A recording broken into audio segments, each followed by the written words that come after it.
સેવા પરમો ધર્મ. આપત્તિમાં મદદ કરવી, દુઃખને હળવું કરવામાં ઉપયોગી થવું અને એ જ સાચો માનવતાનો ધર્મ છે. વાત આજે આવા જ એક ગ્રુપની કરવી છે જે નિસ્વાર્થ ભાવે છેલ્લા 5 વર્ષથી એક અનોખું સેવા કાર્ય કરે છે. ભૂખ્યાની આંતરડી ઠારવાનું કામ કરે છે. કોણ છે આ લોકો? આવો જાણીએ.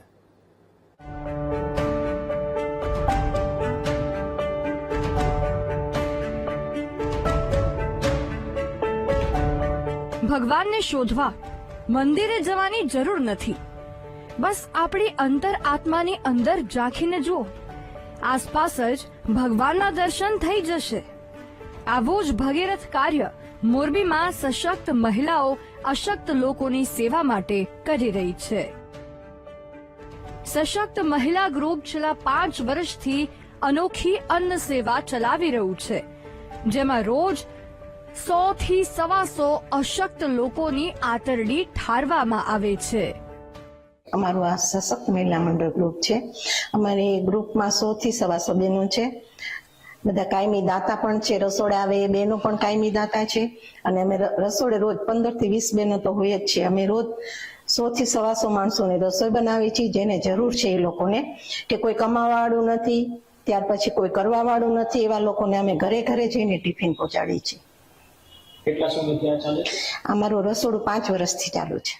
આ સશક્ત મહિલા ગ્રુપમાં 100 થી વધુ મહિલા દાતાઓ જોડાયેલી છે, જ્યારે રોજ 15 થી 20 બહેનો 2 કલાકથી વધુ સમય કાઢીને નિસ્વાર્થ ભાવે શ્રમદાન આપે છે. દાળ, ભાત, રોટલી, શાક બનાવે છે. વડીલોની મદદથી શહેરમાં નિરાધાર અને અશક્ત લોકો સુધી આ ભોજન પહોંચાડવામાં આવે છે. અમારા વિસ્તારમાં ચાલતું આ રસોડું એક રસોડું નથી, પરંતુ એક સેવાનું મંદિર છે. અહીં ઘણા બધા બહેનો પોતાનો સમય કાઢી અને અહીંયા રસોઈ બનાવવા માટે આવે છે. આ રસોડું લગભગ 5 વર્ષથી આ ચાલુ છે. બધા બહેનો રસોઈ બનાવી અને ટિફિન તૈયાર કરે છે, અને 2-3 ભાઈઓ છે પોતાનો સમય કાઢી અને બધે ટિફિન પહોંચાડે છે. અને ખરેખર આ બહેનોને ધન્યવાદ છે કે પોતાનું પરિવાર અને ઘરને સંભાળતા સંભાળતા પણ અહીંયા આટલો ટાઈમ આપે છે. તો ધન્યવાદને પાત્ર છે આ બધા બહેનો, જે કંચનબેન અને એની ટીમ આખી.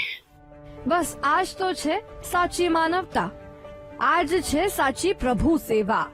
વીટીવી ન્યૂઝ મોરબીના સશક્ત મહિલા ગ્રુપને તેમના કાર્ય બદલ સલામ કરે છે.